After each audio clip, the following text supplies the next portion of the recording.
point is that there probably were some other mechanisms that might have been very useful to us. We don't necessarily immediately have to jump to war. And my other point was that was a very different situation than what we have today. That was in no way an existential threat to us, and the global jihadists are.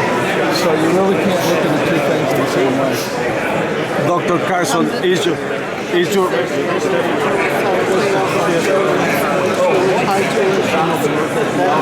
some are owing up to $80,000, and my daughter's friend has twins, and a girl just owing him $80,000 he owes, and he'll never pay it. What we have to do about that is incentivize the institution of higher learning not to keep raising prices. And the way you do that, right now, all they have to do is accept the student, and they get a guaranteed government loan. But it's not at 3% or 2% or 1%. It's at 5, 6, 7, 8%, much higher than the traditional rates. So that compounds and accumulates over time. So what I would propose is, and there's no way for them to adjust that. Letting the student have the loan, but making the institution responsible for the interest. It would stop immediately. What did you set out to do tonight, and were you thinking that? Simply set out to participate in the debate, and yes, I definitely did that. Dr. Carson, what would you tell the people that is outside protesting that the Republicans, they have no an immigration reform? Well, I would like to hear what it is exactly that they would like, other than just pure amnesty. You talk. Mr. Cruz said that your plan is an amnesty. It's an amnesty. I don't think it's an amnesty plan, but I think it's a fair plan. I don't propose that we give anybody amnesty, but it is a practical plan because, again, like I said, I'm completely open. If somebody can tell me how you're going to round up all these people who are not going to be particularly cooperative, and how you're going to get them out of here without jamming up the courts and costing enormous amounts of money and disruption, I would like to know how you're going to do that. I would like to know, are the people of America willing to pay $3 a piece for every tomato? Do you consider the undocumented immigrants criminals, and drug dealers and rapists? Of course not. Most of these people have been here, are working, have become part of the fabric of the country. That's why I say, if they have a bad record, they go, obviously. But if they've been here, they've been integrated into the society, and they're providing something important, particularly something that Americans don't want to do, why can't they be guest workers? I don't see why they wouldn't. What's your message for the black? Why do you think it takes a non-politician like you to be president? Maybe because I think in terms of what is logical rather than what is politically expedient.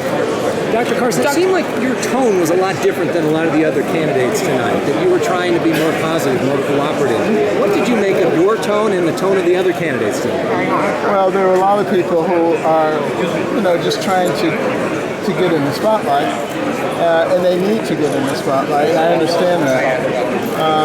I don't necessarily need to get in the spotlight. I just need to let people know that there is a rational and reasonable voice out there. Dr. Carson, you talked about being a Democrat until the age of Reagan. A radical Democrat. A radical Democrat. What of your radical Democrat past do you still hang on to a lot?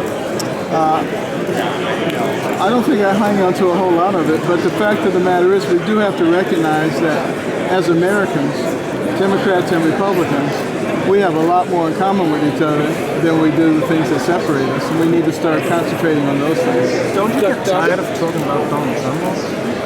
I don't talk about him all the time. But you got a lot of questions about him.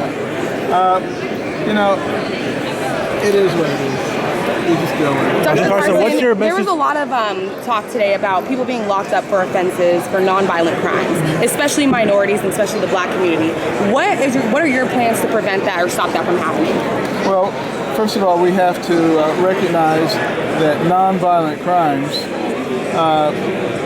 really are not appropriately punished by putting them into a prison with violent criminals who teach them how to become violent criminals. Do we need to punish them? Do we need to rehabilitate them? Of course we do. But there are other mechanisms for doing that. Because what we have to recognize as a nation is that we only have 330 million people. And we're competing with China, India, that all have more than 1 billion people. We need to develop all of our people. We can't be throwing people away, sticking them into jail, converting them into violent criminals. We need to be looking at everything we can possibly do to make them part of the strength and the fabric of the nation. Dr. Carson, on Planned Parenthood. Tonight's debate, do you think you're number 2? You've had a strong showing. Does this make you go up?